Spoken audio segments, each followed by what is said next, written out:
when the Islamic warrior Saladin conquered the Crusaders and took control of Jerusalem, all right, he entered into an agreement that the Muslims would protect the Christian churches.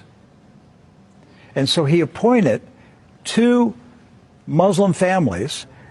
Both of these families have been in Jerusalem for, close to 1,000 years. And each generation has passed down the key. The key. Right.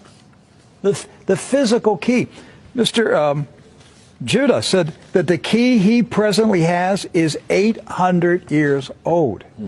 It's incredible. He had another key, but it broke. And this is a Muslim. I mean, yes. Adabid Judah is a Muslim.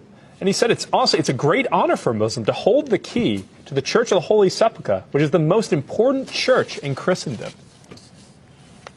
That's not disrespect. That's, we don't hear this in America. We don't hear, because what we have been told is Christian Americans, you should hate Muslims, you should kill Muslims. Because they're going to tear down all the churches yes. and basically just ransack them and everything else. But here we have 2 families that for nearly 1,000 years have actually been watching over Christian churches. That's right. So who planted into our minds here in America that we should hate and kill Muslims? Who planted that thought in our head? Because it came into our society after 9/11. That's correct. So 9/11 was a calculated, planned operation, and it changed everything in our country. And so we were saturated with media propaganda, which who owns the media in this country? So we were saturated with this media propaganda. You Americans, you need to hate Muslims. You need to go to war. You need to send your sons to go kill Muslims. All right?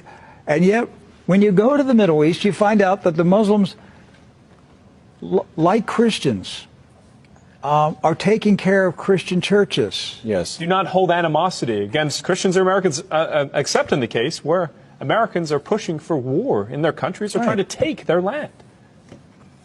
So they've lived together. They've lived together for centuries and centuries. Jews, Christians, and Muslims have lived together for centuries. They were buying and selling. They were trading. They were doing business together. They were building houses next door to each other for centuries. And it didn't change until the Zionists came. Now, see, you say, wait a minute, I thought Zionists are Jews. Not all Jews are Zionists. And not all Zionists are Jews. Right.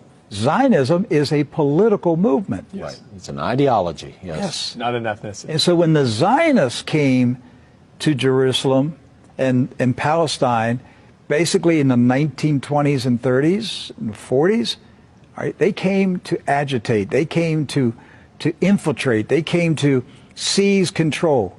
And so they formed paramilitary groups, like Irgun. And that's where Ariel Sharon and Menachem Begin, these guys were young terrorists. Yes. That's right. And so there's where the hatred started to come in. The fighting, the animosity, the bitterness. But it didn't start until the Zionists appeared. The fighting, the animosity, the bitterness. But it didn't start until the Zionists appeared.